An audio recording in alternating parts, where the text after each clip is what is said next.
Nagaan Waaqayyoo isiniif haa ta'u. Har'a mata duree wangeelli amala namaa jijjiira kan jedhu naasa. Wangeelli amala namaa geeddara. Wangeelli amala namaa jijjiira.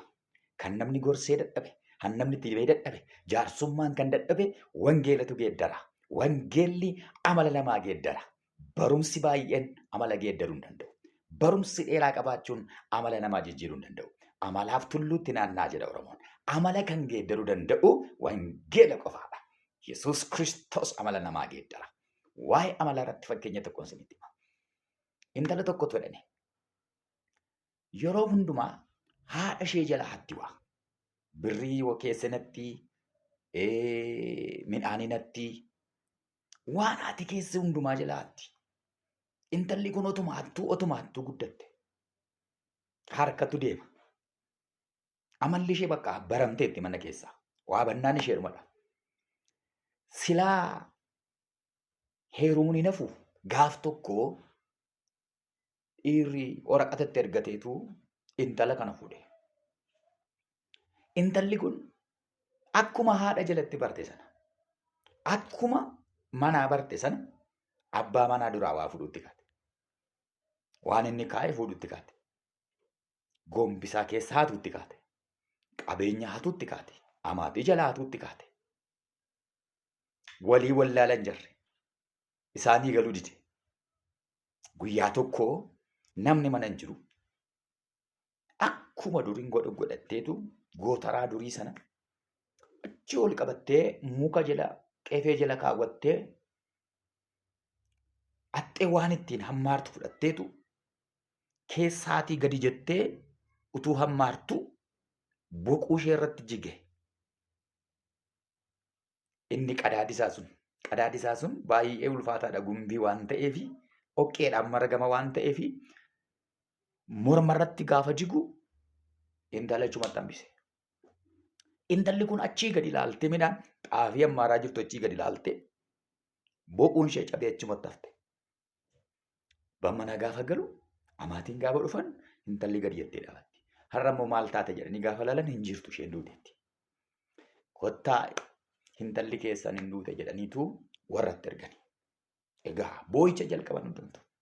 Amaatii fi haati wal bukkee deemanii ba'u. Haati akkasitti boossi. Maaltu immoo ajjeese jettee gaafatti. Gootaraa keessaa akka duute gumbii utuu hammaaraa jirtu akkatti galagalee boquun ishee cabee itti himti amaatiin. Wayya mala ishee. Haati immoo akka itti hin dhiifne ammayyuu amalli ishee jetti. Amalati ishee galaafate. Yoo amante Yesuus Kiristoos amala rakkisaa sana, amala badaa sana, amala fokkisaa sana sirraa jijjiira. Yaaqoob seera uumama boqonnaa 32 lakkoofsa 22 kaastanii yoo ilaaltan waan hundumaa ceesifatee jedha. Ijoollee ceesisee, qabeenya ceesisee, laga Yaaboqii waan hundumaa ceesisee qofaasaa deebi'e jedha. Qofaasaa deebi'e. Gaafa qofaasaa deebi'u waatu garaasa nyaate. Waan hin ceesifne qaba. Amala tokko qaba. Amalichi immoo nama goyyomsuudha. Amalichi immoo nama goyyomsee waa fudhachuudha. Amalli hin ceene laga Yaaboqii. Qabeenya cee malee, ijoollee cee malee, amalli Yaaqoob hin ceene. Kanaafi duubatti deebi'ee waa garaasa nyaate. Waan garaasi nyaatu jira biyya lafaa keessaa. Waan garaasi nyaatu jira han duubatti deebitee galagaltee ilaaltu. Waan garaasi nyaatu jira achi. Yaaqoob ceesisee ofii deebi'e. Gaafa deebi'u nama lafarraa kan hin taane ergama Waaqayyoo wajjin wallaansa wal qabeedha. Ammas nama goyyomsee dadhabee ergama Waaqayyoo goyyomsuuf. Yaaqoob abbaasaa goyyomsee eebba fudhateera. Yaaqoob obboleessa isaa Esaawun goyyomsee hangafummaa fudhateera. Yaaqoob goyyomsituudha maqaan isaa iyyuu jedhee obboleessummaa isaa Esaawu. Kanaaf amma immoo Waaqa goyyomsuu barbaade. Waaqayyoon goyyomuu dhiisa. Waaqayyoon goyyomsuun hin danda'amu. Taasa Waaqayyo goyyomfamuu hin danda'u. Inni waan hundumaa beeka waan ta'eef. Kanaaf laga Yaaboqiin ceetu utunni waa barbaadu ergamaa wajjin walitti ba'e. Waaqaa wajjin walitti ba'e. Wallaansoo wal qabe amma lafa bariitti Amma lafa bariitti wal'aansoo wal qabe. Isa booddee gaafa bari'uuf jedhu Yaaqoob bakkee na eebbistu malee gassinniisu jedhe. Namichi eebba barbaada. Goyyoomsee eebba barbaada. Goyyoomsee guddachuu barbaada. Goyyoomsitee guddachuu hin barbaadin. Goyyoomsitee karaan taan hin barbaadin. Waaqayyo sasii kaa'e sana si nambisu. Kanaaf jalqaba namni Yaaqoobiin wal'aansoo qabu sun akkeedha. Maqaan kee eenyu jedhe. Sababiin isaa dubbiin maqaa isaarra jira. Maqaan Yaaqoob goyyoomsituudha. Amalli isaa goyyoomsituudha. Maqaan kee eenyu jedheen jalqaba. Maqaan koo Yaaqoob jennaan. Maqicharra jira dubbiin. Maqaa Yaaqoob jedhamu kun goyyoomsituu waan ta'eef maqaa kana narraa kaastee waamamtu. Ati irraa kaastee Israa'el jedhamta jedheen. Maqaa goyyoomsituu irraa kaase. Maqaa goyyoomsaa sirraa kaasu Waaqayyo. Maqaa goyyoomsituu sana sirraa cabsu Waaqayyo. Amala goyyoomsaa sana sirraa cabsu Waaqayyo. Yaaqoob eddasii qabee eebbifamutti keegaa. Maqaan isaa Israa'el ta'e. Abbaan Israa'eloota har'aa. Israa'eloota miliyoona meeqa har'aa. Kan addunyaa raasaa jiru kun nama tokko Yaaqoob sanarraa dhufani. Maqaa isaatu gaafa sana geeddarame. Amala isaatu jijjiirame. Isa booddee nama hin goyyoomsine Yaaqoob. Nama goyyoomsuu hin dandeenye. Bakka jijjiirameera. Amalli kee irraa qabee geeddaramu dhiiga walichaati. Amalli kee jijjiiramu maqaa gooftaa Yesuusiin. Saamu'eel isa duraa boqonnaa 2 keessatti ijoolleen Phiniinaa mana qulqullummaa waggaa waggaatti dhaqanii aarsaa dhiyeessu. Garuu deebi'anii galu. Hin dhaqu hin galu. Sababiin isaa harman guune isaan. Warra harman guunedha. Yeroo harma yaadan deebi'u. Xaaxaan fixanne. Amalli isaanii mana qulqullummaa kee jiraachisuu hin danda'u. Kanaaf Haannaan akka itti fudhannee ol baana gara Shiilootti aarsaa dhiyeessina jennaan lubichi lakki mucaan koo gaafa harma gu'e malee naqu. Harma gu'ee dhaqaa jette.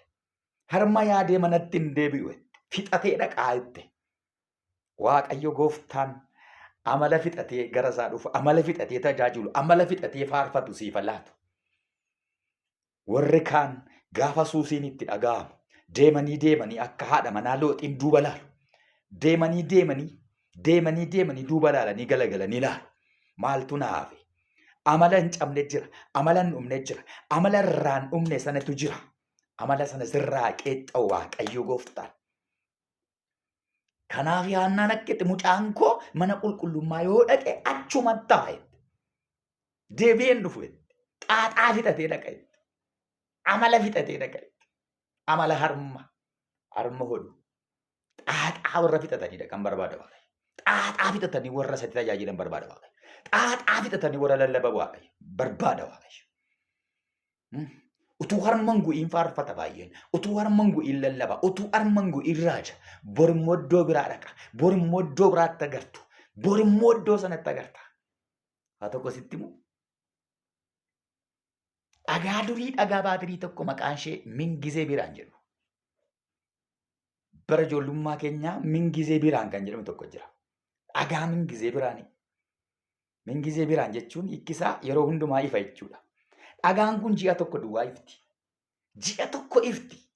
Isa booddee dhagaa kana darbatanii kosii irra buusu. Gaafa isheen dhumtu baatirii isaa kee darbatee namni kosii irratti gata. Kosii irra teessee Mingizee Biraan jetti.